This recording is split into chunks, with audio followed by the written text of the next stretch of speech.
भारत का एक्शन शुरू कर दिया स्ट्राइक और पाकिस्तान की बोलती बंद। जी हाँ, हम यूं ही ये बात नहीं कह रहे हैं, हम आपको बताने जा रहे हैं वो बात जिससे पाकिस्तान की आवाजें हलक पर आकर अटक गई हैं।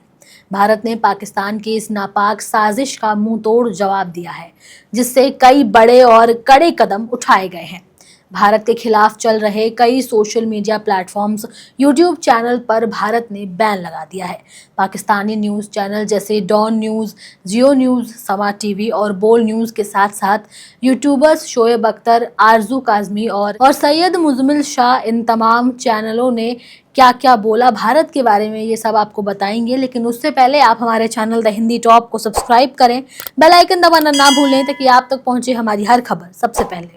भारत ने पाकिस्तान के खिलाफ कड़ी कार्रवाई करते हुए पाकिस्तानियों के वीजा रद्द कर दिए और उन्हें वापस भेजने की प्रक्रिया शुरू की।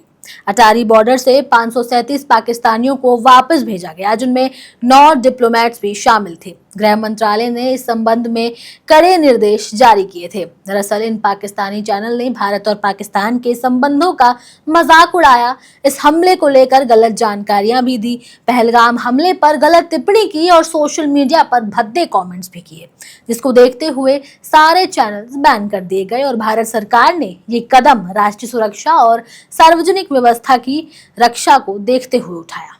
इसके साथ ही भारत ने पाकिस्तान के पसीने छुड़ाने के लिए कुछ बड़े फैसले लिए हैं। चलिए अब आपको बता देते हैं कि वो बड़े फैसले क्या हैं।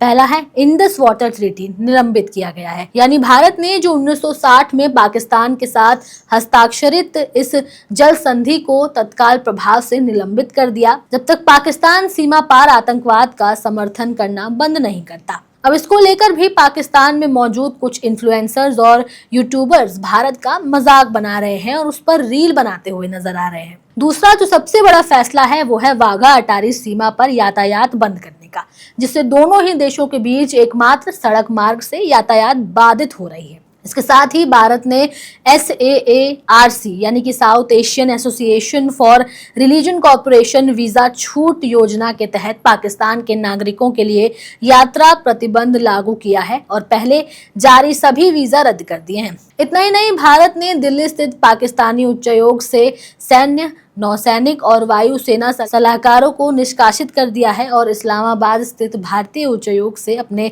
सैन्य सलाहकारों को वापस बुला लिया है। इन कदमों के बाद पाकिस्तान ने भी जवाबी कार्रवाई करते हुए वाघा सीमा को बंद कर दिया है।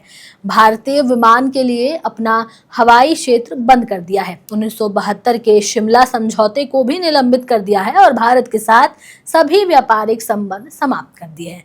जम्मू और कश्मीर घाटी से लगी सीमा पर पाकिस्तान की ओर से लगातार सीज फायर उल्लंघन और गोलाबारी की घटनाएं बढ़ गई हैं।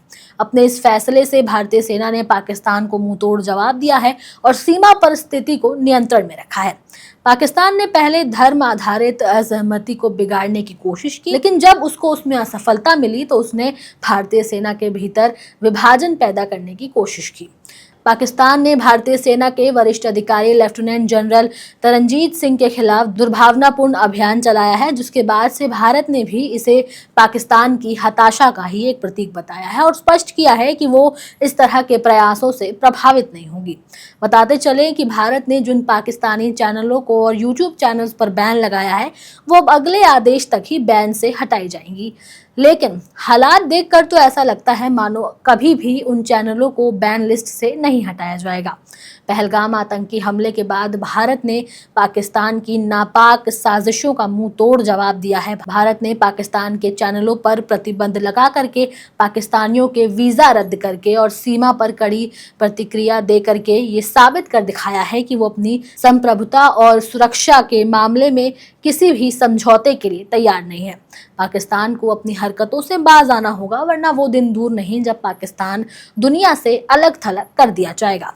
जब पहलगाम में हुए हमले में उन निहत्थे पर्यटकों की चीखें सुनाई देती हैं तो रूह कांप जाती है।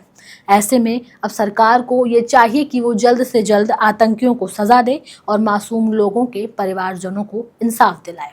आप अपने विचार हमें कमेंट सेक्शन में जरूर दें। मैं आपके साथ तनु चतुर्वेदी, कैमरे के उस पार मेरा साथ दे रहे थे मेरे साथी शिव कुमार। ऐसे ही और तमाम खबरों के लिए सब्सक्राइब करें हमारे चैनल द हिंदी टॉप को। साथ ही हमें एक्स यानी ट्विटर, फेसबुक और इंस्टाग्राम पर भी फॉलो करें।